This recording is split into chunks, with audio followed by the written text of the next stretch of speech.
coow lii lépp jur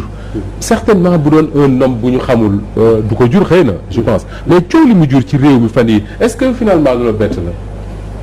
waaw bettu ma man en tant que nitu diine waaye en tant que tamit kuy observer réew mi xamoon démbi réew mi waaw tuuti ndax parce que xam nga réew mi bu ñu ko bëggee analyser ci tey rek dañuy daanu dëgg la li tubaab bi di wax naan l'histoire se répète arabe yi di wax ak taarix yatakarrar parce que il faut nga xam li woon démb pour mën a xam nooy analyser tey te réew mi damay wax ni il faut ñu comme dañ fi toog Sénégal yi di ñu déglu te jàpp naa ni tey avenir u réew mi moo nekk en jeu man loolu laa gëm parce que sànq bi ma déggee sa générique bi dama fàttali ku mel ni Sidi Lamine ci moment yu mel nii da ci daan wax maa ngi koy wax naan man de bi ma ko déggee sax sama deret dafa mel dafa yëngu parce que réew dafay am lu ñu tuddee contre pouvoir parce que réew ñaari pouvoir yi ñoo fi nekk mooy le pouvoir temporel ak spirituel moo tax Cheikh Omar Foutiyou wax na wax bu am solo mu ni maa afsada diinu siwal muluuki wal ulama i suu'i bil fuluuki mu ni diine ak société li koy tabax ñaari pouvoir yi la mooy temporel bi ci boppam ak spirituel bi bu ñu jagee rek société bi jag mais tey li ñu seetlu suñu société ñaari pouvoir yooyu ñoo am crise li ñuy tuddee ay crise de repère moo tax ma ni mbir mi bett na ma bettu ma parce que politique machiavélique bi am ci réew mi ci ku jàng diine dara warula cee bett gis nga Moustapha dafa am loo xam ni bu ñu ci damaa jàpp ni ku ci analyser tamit war nga cee jiital moral ak éthique parce que loolu moo ëpp doole ay lois yi ñuy wax te réew mi ci loolu la li la mooy ci la samp réew mi ci moral la samp ak éthique tey gàcce la ci képp kuy sénégalais ñun ñi def le monde arabe xam nañ ci dara parce que Sénégal dafa am fu ñu ko teg ci àdduna bi ba mu organiser aussi ñaari yoon tey ñu projeté caméra yëpp ñu yóbbu ko ci Sénégal chaîne internationale yi di ko wane ñu ni dañoo jiiñ viol le chef de l'opposition sénégalais loolu ku jàpp ni du sa gàcce xamoo démbi réew mi c'est important ñu wax ko parce que Moustapha réew day toll foo xam ne képp ku noppi rek complice nga ku noppi complice nga c'est important arab day wax ni as-sumtu xaraar ku noppi da ngaa saxal kii man kii nit ñoo moo tax may wax parce que man ñoo tax ma toog fii man mii sama baay ab xalifa la woon Cheikh El Hadj Abdou Aziz Dabakh mooy sama référence ci lii ma nekk salatul fatiha gi ñu yor silsilaam lañ yor di ko doxal moo ñu yar ci keppaaram mais yu mel nii bu daan am ci réew mi dañ koy waxtaane mais daawuñu ko génne ci penc bi moo tax man la kilifa diine yi rôle bi ñu war a jouer est-ce que ñu ngi koy jouer loolu ay question la yu ñuy laaj mu des nag bu dee ci islam la ñuy wax parce que man ci laa mën a wax tax loolu laa jàng Ousmane Sonko bu doon ci islam bi fi yonent bi indi moom kenn du ko tudd tey day toog këram parce que islam boo accusé nit njaalo day ngay am ñeenti seede yoo xam ne bokkuñu fu ñu jugee ba noppi maandu dégg naa sëriñ Mansour ba borom daara ji bu baax ma wax ci wax ju am solo man ko waxee woon ca Paal accusation wu njaalo lan ak lan moo la mën a may nga accuser nit njaalo te dara du la fekk boo bu yooyu amul dañ lay faat yow waaw parce que da ngaa tuumal as gor dañ laa war a dóor juróom-ñett fukki yar exactement dañ la war a voilà dañ la war a dóor bu doon tey dañuy àtte ci l'islam femme bi dañ koy caw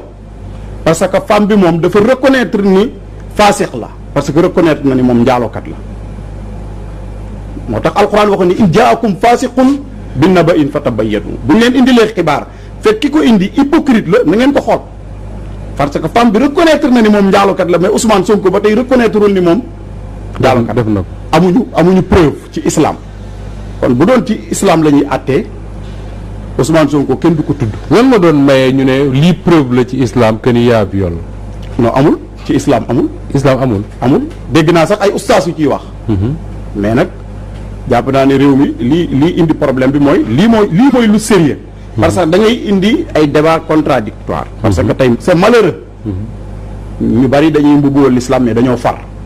man ma teel a départ ni musuma gis Ousmane Sonko ci télévision laa koy gis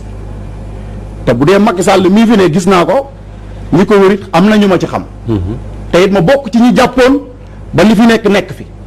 waaye sama bàmmeel kenn gënalu ma ko kon réew day toll foo xam ni moral dafa am loo xam ne ñu ngi wax loi mais moral mu ëpp doole lépp éthique ak morale moo nanguwul ni kenn du taxaw ci sama kanam pour jaamaarloog ma. c'est-à-dire Oustaz Dramé man foofu laa bëgg ñu fa débat parce que débat bi foofu lañ ko war a indi. man dama comprendre soo ne ma accusation viol ma ne la ci l'islam lan moo ko mën a prouver nga ne ma amul. il faut seede yi daje seede amul seede kan moo ko seede. nee naa la ñeenti seede ci cas bi amul cas bi moo tax ma ni la bu doon ci islam Ousmane Sonko day ñibbi këram. léegi nag bu dee seen loi yi est-ce que dafa am loi buy tere massage dafa am yéen juriste yi bu ngeen ko jàngee ngeen wax ma ko. kon Ousmane Sonko li mu wax man dégg naa ko. mooy nee na dafa feebar docteur am moo ko yebal foofu mu dem di faju ci ñu tendre ko piège foofu. àgg na ci ndaw si wala àggul ci ndaw si mënuma koo seede. waaye xaw ma ci dara. mais xam nga ñun en tant que ay nitu diine ñun buñ toogee fii. ñun calculu ñu te fas yéene wu ñoo wax pour kenn kontaan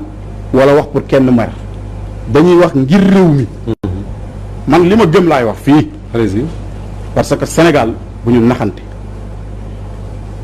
Ousmane Sonko c'est pas n'importe qui ci réew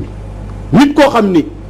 li la wooteel ci ay élection mat na million bu personne. soriwul ko jege na ko. wala jege na ko 700 000 ou quelque chose comme ça. ci ay ci genn gone gi jigéen goo xam ni. dégg ngeen témoignage yi ay mbokkam li ñu wax ci moom mooy dafa të loolu ay mbokkam ñoo ko wax te ki la gën a ku la yar moo la xam tantaam bi nee na xale bi dafa teel a të wax na ni ngoro gam dañ ko doon takk xaw ma ban dëkk. maanaam dafa trahir waaje ba waaje nar a xaru loolu tantaam moo ko wax kon xale bu jigéen boobu est-ce que war naa jar.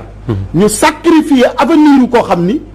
li ëpp ci Sénégalais yi. mais c'est une femme wala même mu dee femme. citoyenne la bu am ay droits yu ñu war a respecté. mais xam nga. kenn néewul mais Moustapha. ñun dañuy wax ak responsabilité. allez bien sûr bien sûr. xam nga wax ak responsabilité mooy. li ma gëm amul benn Sénégalais boo xam ni gëm nga ni da ngay dee ñu takk la sànni la ci bàmmeel jël suuf si fekk si la. sëkk la nga gëm lii dafa oyof tuuma ju oyof la ci par rapport ak ki ñu ko tuumaal ak espoir bi réew mi am ci moom ak li mu incarné. tuuma ju oyof la man loolu moom dañ koy man loolu laay njëkk. Imam Dramé est-ce que nekkoo di reposer le même débat que Ousmane Ba si beneen angle c'est-à-dire moom il dit que suñu société dafay résister face à la modernité. je crois que noonu ko waxee tey jii ñu nekk ci société boo xam ne dañu am ay lois yoo xam ne c'est des lois modernes ah n'est-ce pas maître Ndoye. c'est des lois modernes mais également société boo xam ne ñi ci ëpp ñu ciy jundu ci diine lañ tënku. te bu fekkoon ne ci diine googu la ñuy àtte Ousmane Sonko tey mi ngi day doxi soxlaam nu mu ko neexee su ma déggee baax li nga wax. est-ce que y a pas un problème à ce niveau diine bi ak suñu lois yi ñu xam ne moom la ñu doonoo ci tubaab yi ñu di ko appliquer suñu réew. waaw loolu bokk na ci li tardeel Sénégal boo xam ne depuis indépendance ba tey li tax réew mi mënta bouger mètre. dañ ñoo importer ay lois yoo xam ni méngoowul ak suñu réalité. loolu ñun ñi nga xam ne am nañ ñaari formation bi. def daara ji ba pare jaxasoo tuuti tubaab yi xam nañu loolu mooy li freiné. développement réew mi dëgg-dëgg. mais xam nga Moustapha. dafa amoon lu ma gëm. réew mi démocratie république indiwu ko fi la ko fekk réew mi laa teew.